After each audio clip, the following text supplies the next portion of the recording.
Well, good evening, everyone. It's good to see us. I think we're probably up at capacity, which is great to see.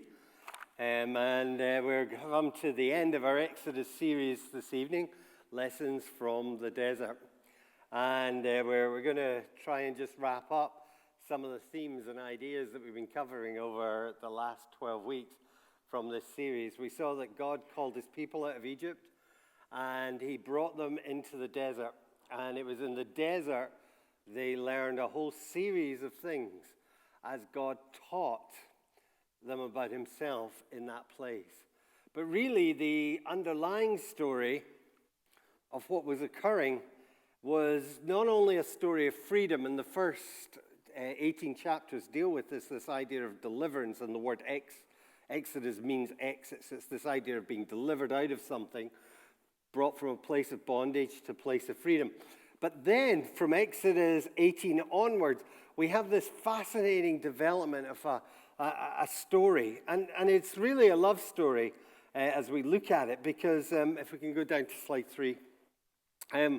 It's a story of recovery of freedom and now a new identity born out of a relationship. And we were seeing last week how when people get married, traditionally a woman adopts the name of the man to signify a new identity and a change of identity. And what's happened is God has called the people out of Egypt. He has entered into a relationship with them, and now he has called them into a new identity born out of that relationship. So you're now in relationship with me, so this is going to impact how you behave and how you conduct yourself. You're going to behave as if you're in a relationship with me. And it's this idea that's key. And at the center of this relationship is the law. And the law is given not as the basis of the relationship. In other words, God doesn't say, if you keep all my rules, I will be in relationship with you. Rather, he gives the law as a sign of this relationship. In other words, he says, because you're in this relationship, this is the way you're to be shaped and formed, and this is how you're now to behave because of this relationship. Bad behavior is never a good thing in relationships. And I had a dear friend, in fact, we were around a few weeks ago, we were meeting up again, and we were reminding ourselves of the first time I encountered him. And I was in a church in Edinburgh, and he was dating one of the girls from the church. But unfortunately, he wasn't just dating one of them, he was dating 3 of them at the same time, which I wouldn't recommend for anyone. Unfortunately for him, the 3 of them lived together. And that was unbeknownst to him, actually. He didn't realize this until they all sat around one night and shared about their new boyfriend and discovered it was the same guy. Anyway, I can't remember why, but this became a big issue in the church, and it got raised to leadership. So that was the first time I heard about this guy. And we often sit and laugh about it and kind of, maybe that wasn't the best of behaviors in terms of relationship. And it's the same here happening in Exodus. God is saying you are now in relationship with me, and so I want you to behave in a particular way, to be formed in a particular expression. And that's what all these laws are about. It's about this relationship with God. It's not some kind of oppressive regime, but actually God saying, because you're in this relationship, I want you to reflect that relationship to the world. But just after they establish that, so the establishing of that relationship really happens in Exodus 20 through 24. God then starts to make provision for his presence in the midst of the people. So again, using the relationship or marriage analogy, it's like when you get married, you go and live together. And here God is now saying, I am going to come and my presence is going to be with you. And Exodus 25 through 31 starts talking about this thing called the tabernacle. David was talking about it this morning. But basically, how God is going to set up house with his people. And they're planning their new dwelling place. David was talking about this, the idea of the house and this dwelling place in which we were going to stay. And so suddenly we have this sort of movement towards this new place where God is going to dwell. And everything's looking great until we reach Exodus 32. And in Exodus 32, we see this incredible rebellion. And what happens is the people reject the relationship that God has called them into. They behave unfaithfully. I won't say what happened to my friend after these women discovered he was dating 3 of them all at the same time, but it wasn't pleasant, let me just say. And it's the same Exodus 32 through 34. It is not pleasant. And what Moses does to signify how bad this is, remember there were 2 stone tablets in which this relationship had been given expression? And both are destroyed, and probably the first tablet, the second tablet was a copy of the first tablet. So the idea being if one got broken, at least you'd have the other one. But both are destroyed by Moses to show that this relationship has been absolutely and utterly decimated. And Exodus 34 leads us into this amazing story. And last week, as we began to look at some of the narrative in Exodus 34, we're left with this question: can and will God forgive me? Can God forgive his people for their failure to be what they were called to be? Can God and will God remain in relationship with them? And the amazing answer we see in Exodus 34 is that God declares, and we saw this last Sunday evening, that I am a generous and gracious God who is quick to forgive and to bless and slow to punish. And God expresses his love and graciousness and forgiveness towards the people. It's one of the great passages of the Old Testament. Exodus 34 is God expresses this. And then what we see is God restoring the idea of his presence. And so, we had seen them setting up house from Exodus 25 through 31. We then have the incident, 32 through 34, where God expresses his graciousness towards the people. Then in verse 35 to the end, we actually see this idea of God restoring his presence through the tabernacle. And there's actually, if you look at the narrative structure, there's a way it goes, because you have God talking about holy space in Exodus 25 through 31, and then it talks about the Sabbath just before the rebellion, which happens in Exodus 32 through 34. Then God again talks about the Sabbath, and then he goes on to talk about holy space, that his presence is going to come and be there. And so Exodus finishes with the presence of God amongst his people. And we read at the end of chapter 40 in verse 34 these words: "Then the cloud covered the tent of meeting, and the glory of the Lord filled the tabernacle. Moses could not enter the tent of meeting because the cloud had settled on it, and the glory of the Lord filled the tabernacle. In all the travels of the Israelites, whenever the cloud lifted from above the tabernacle, they would set out. But if the cloud did not lift, they did not set out until the day it lifted. So the cloud of the Lord was over the tabernacle by day, and fire was in the cloud by night, in the sight of all the Israelites during all their travels." And the idea here is God has chosen to presence himself amongst his people. And so we have this amazing story of a people who God came into relationship with, prepared to presence himself in relation to them, but they went into a state of rebellion.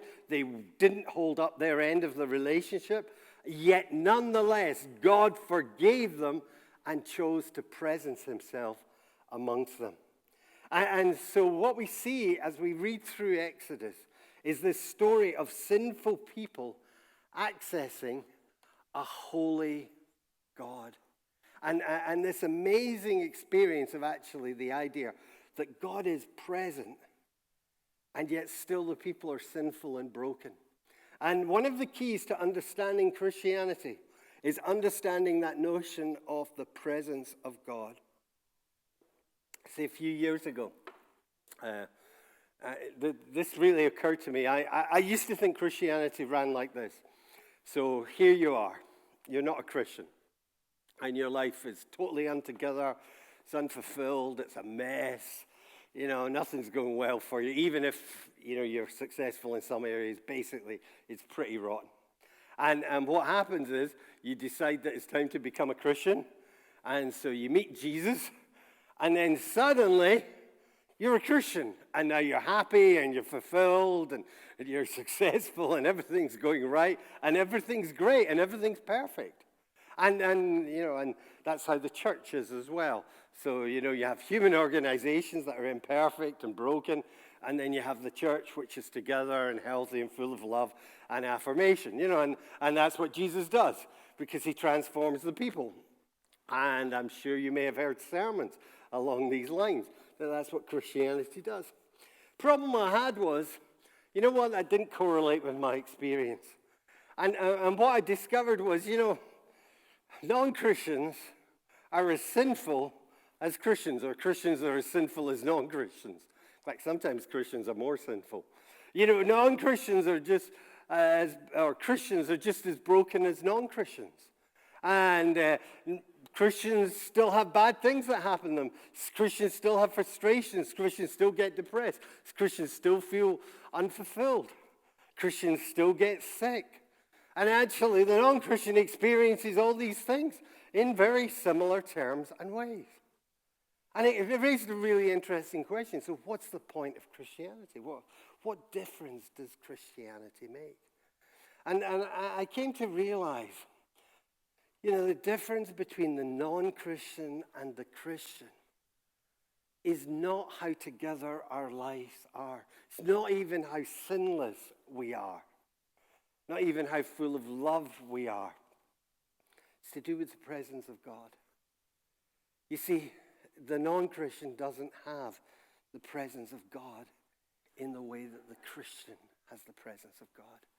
And so the story of Christianity is about a God who comes and sets up his presence in the midst of broken humanity. He sets up his presence in my life and your life, even though it might be a mess. Even though it may not be perfect, it may not be fulfilled in all the ways that you want it to be fulfilled. It may be it's got some serious sin in it. But God chooses to bring his presence and reside in our broken world, in our broken lives. At the beginning of John explains this is the gospel. He said the word has become flesh. And he says he's tabernacled. He's come to dwell amongst us. John doesn't say we got it all perfect and everything's great and everything's back to the way it should be.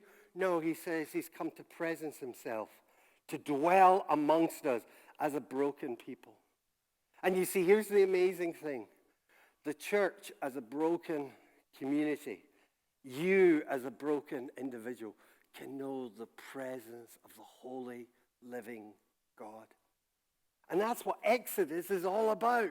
It's all about a broken community, a people who blew it relationally with God, who saw their wonderful gift of the law being smashed by Moses because they had so destroyed what God wanted them to be.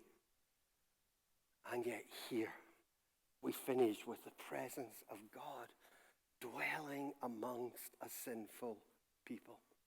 And so we have this amazing analogy. This amazing sense of what it means for God to presence himself. And there's a dilemma that this sets up for all of us. Because we are broken, yet God is present. And yet, God still is and remains a holy God. And so what we find is these tensions. And it's fascinating tensions that we see in the book of Exodus. So God is real and present in our lives, yet he is still holy and distinct. God is a friend, and yet he is a consuming fire. He is known, and yet he is still in some sense unknown. He is holy and separate, yet close. He is a God, the creator God, yet the God with us, Emmanuel, as Matthew puts it as we move towards Christmas. You see, this amazing idea and understanding of the presence of God. And what that means for us, for God to be present. I often talk with people when they're facing serious illness. And you know, Christians get sick and they die like other people. And sometimes they get sick and die when they're relatively young. And you know, I've walked sometimes with people through those journeys. And the thing that I find is the journey probably that they have with the illness isn't that different from the non-Christians, except for this one thing. They journey with the presence of God through that illness. And so God is present with them in that. And what does that presence mean? And what does the dynamic of that presence mean in terms of our Christian experience? And I think in Exodus we begin to get little bursts of what this means for God to be present with a broken people. You see, God's presence remains a holy presence. And you always wonder, how can you have holy God hanging out with sinners and not getting contaminated? You know, you wonder that. How does that work? In fact, there's a whole theology. Maybe you grew up with this theology that God can't hang out with sinners, and if you're a sinner, God will not hang out with you. Can I tell you that's not the truth? Certainly not found in the New Testament or the Old Testament. God hangs out with sinners. Remember, Jesus had to explain this to the Pharisees. God hangs out with sinners, and thankfully he hangs out with sinners. But how can God remain holy and be present with sinners? It's a real problem. I remember, and I better watch myself because I see there's a police person in the front row this evening. But I remember I was working with some unemployed young people, and we had great fun, actually. I took them all to church. They were all skinheads and punks and all that. And we got stopped in Princess Street because there was 50 of us going to Charlotte Chapel to watch the Cross and the Switchblade. And I got stopped by the police, and they wondered where we were going. And I said, we're going to church. And they were like, what? And I went, yeah. But sometimes when I would be walking with some of these folks, they wouldn't behave in ways that you would want them to be behaving. And sometimes they would engage in illegal activity as you were walking along the street, but you were walking with them. And this created an interesting dilemma for you. What do you do in those kind of situations?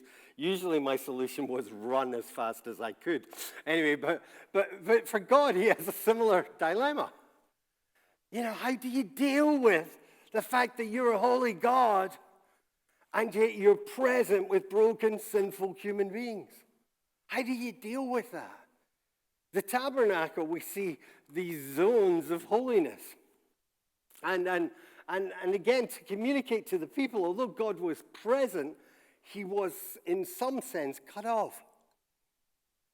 And as you look at the tabernacle, which was a great big tent in the middle of the children of Israel as they traveled through the desert, you'll see that it actually was kind of zoned. So outside of the camp, you had those that weren't Hebrews or the Gentiles. And then inside the camp, you had the 12 tribes of Israel. But the 12 tribes of Israel, only the Levites, that was the priestly tribes, were able to camp close to the tabernacle itself. Then only a priest could enter the tabernacle. And then as you got into the tabernacle itself, you actually found that there was a place called the Holy of Holies. And only the high priest could enter that, and he could only enter it once a year. And when you entered the Holy of Holies, that's where can we go through the slides? There's a couple of slides. That's where we discover the Ark of the Covenant. The Ark of the Covenant's an amazing thing. Don't know if you've watched Raiders of the Lost Ark and Harrison Ford and co, and they try and capture something of it. But the Ark of the Covenant was actually the place that God's glory, Shekinah glory, was seen to reside. And it actually mimics the story of Genesis 3 with two angels. And you'll see when God kicks Adam and Eve out of the garden, he sets up two angels with a flaming sword in the middle. And we have the same imagery here of two angels and the Shekinah glory of God right there in the midst. But only the high priest could have access to that once a year. And people were distant from it. And yet, nonetheless, God's presence was still in the camp. But people couldn't have unfettered access to that holy God. And it's an interesting analogy that we see happening in the Old Testament, that God wanted to be present with his people, and they knew his presence, and yet the demands of holiness were such that people couldn't have unrestricted access to the holy God. And it kind of reflects the existence of us in relation to God. In theology, we have a couple of words. We talk about transcendence and immanence. And transcendence means the distance, and immanence means closeness. And God is both transcendent, so he is wholly other, and he's not like us at all. He is the creator, we are creatures. He is holy, we are sinful. He is wholly other, we are of this world. So there is an otherness to God, but there's also an immanence, which means God is close, so close, infinitely close to us. And so there's this experience of distance and closeness that we have. And as we think about this, it means that the presence of God should never, ever be taken for granted. You see, I think there are two mistakes that people fall into when they consider the presence of God. They either see God as wholly distant. The God of the telescope, kind of, looking out into the universe and seeing the vastness of it and wondering, are you there, God? And just God is so vast and so over there and so removed from my life that he's not really interested in my life. But then there's the other extreme that people fall into. They lose the sense of who God is. And he becomes so close and so present in their life that they've forgotten that he is the creator God. God is reduced to the extent of their lives. And sometimes you'll hear people talk about God. I was talking last week, I think, about A.W. Tozer, who talked about the half-converted cowboys who referred to God as the man upstairs. And he said, their image of God and their concept of God is such that no thinking individual would want to worship a God like that because they've so reduced who God is. They've lost a sense of his transcendence. And sometimes we get like that. We get so familiar with God, we forget that he is the creator God, that he is this holy God, that he is a God who is other. But yet, there are some of us who think God is so far away from my life, he's completely removed. And the truth is that the reality of our spiritual life is that God is both present and distant.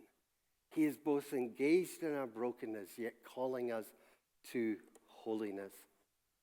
There's another dynamic as well that happens often in relation to this idea of God and his transcendence and immanence, which is the idea of spiritual and physical. See, and we actually see some of this in our reading of the letter to the Hebrews. What people do is they think that God isn't interested in anything physical.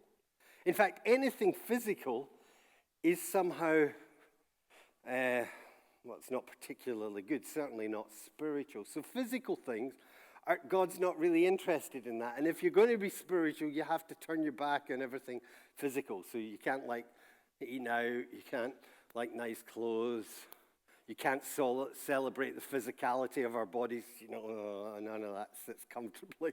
We just want a spiritual God that's over here where we turn our back and all of that. And we have this kind of separation. So anything physical isn't seen as actually spiritual. And we develop a very dualistic sense of what spirituality is.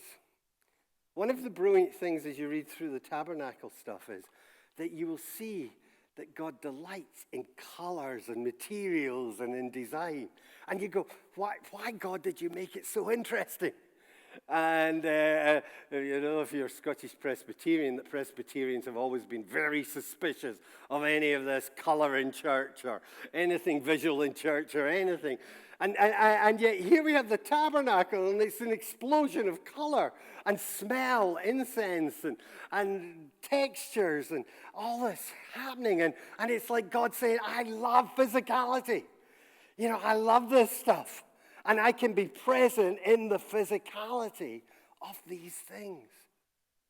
And yet so often, and the history of Christianity reflects this, we've created this dualism which has lost sight of the fact that God can be present in the physicality of things.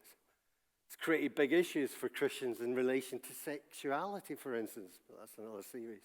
And because we've distanced God from our sexuality. So you come to church and it's one of the things that's never talked about because it's not really spiritual. But actually, God is a God who is present in every dimension of our life. He loves the fact that we can love texture, that we can enjoy color. I think God celebrates when we have nice meals and we enjoy our food, when we enjoy relating to one another, when we get to take off our masks. God's presence can be there. But here's the thing, and again, it's back to this dynamic of God's holiness. What we mustn't allow is the physicality of things to overwhelm God's call to holiness. That God's call to holiness doesn't mean we turn our back on physicality. Christians used to think that God's call to holiness meant that you wouldn't be a sexual being or something like that. But actually, that's not what the Bible teaches. It is that God's call to holiness is that we don't allow our physicality, our love of all these things that God has created and given us, to overwhelm the sense of I'm called to be holy, to be set aside for a holy God. And so the presence of God becomes something that becomes life-affirming, yet calls us beyond ourselves to something more amazing. I remember I had a lecture, and he said, every so often you should go out and buy yourself a bag of chips. And I went, I thought this is a theological faculty. What are you telling us this for? And he went, you need to celebrate your creatureliness, that you are a creature. And, eating food with your hands is a great way to feel like a creature. And is that right? So we went out, a bunch of us, and we bought some chips, and we kind of thought, this is going to be like a spiritual thing, eating a bag of chips. And we had come from Glasgow, so you have to understand we were limited in our experience. Anyway, we ate these chips together. And actually, there was something amazing in experiencing fellowship and the idea that God was present here in the ordinary. Here, God was still present. Now, here's the thing that could then go wrong with this, that we actually allow eating chips to become the normative thing. There was a point where I was banned from going to chip shops, but anyway, that's another story. And where we allow that to overwhelm us. So the physicality which God is present in suddenly breaks forth from its boundaries, and it begins to negate the call of holiness that is present in the physical. The story of Exodus is this. Don't lose sight of God's presence in every dimension of your life. But don't lose sight of the call to holiness that occurs from that presence. See, Exodus is an example of what happens in the New Testament. And there was a saint, if we could go to slide 2, a guy called St. Augustine, and he said, New Testament is in the Old concealed. Old Testament is in the New revealed.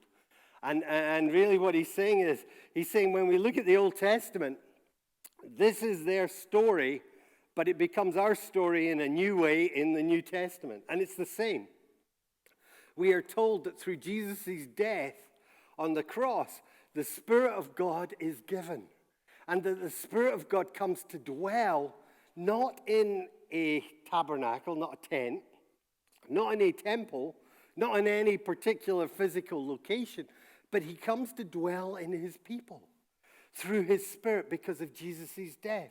Jesus' death secures that forgiveness for our failures in our relationship with God so that we can be accepted by God, and God gives us his Spirit, his presence in our lives. But that presence is still a Holy Spirit. It calls us to live and transcend the things that would hold us. It doesn't remove God from us, but it calls us to transcend and know that presence. And you see, as a Christian church, that's what we're called to be. As a Christian church and as Christians, that's what we're called to be. We're called to know the presence of God in our lives, not to be complete, not to be perfect, not to get everything right, but to know God's presence in the midst of our brokenness.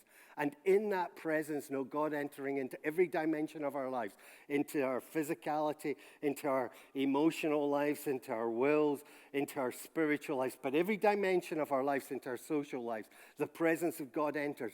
But not lose sight that this is a holy God and that this is a holy presence which calls for us to be transformed, to move towards a holy God. That's what the message of Exodus is. It's a brilliant message. It's a message for broken people like you and me. It's a message that God's presence is still here despite our brokenness. And it's a message that says that presence is still the presence of a holy God in the midst of that brokenness. Let's pray.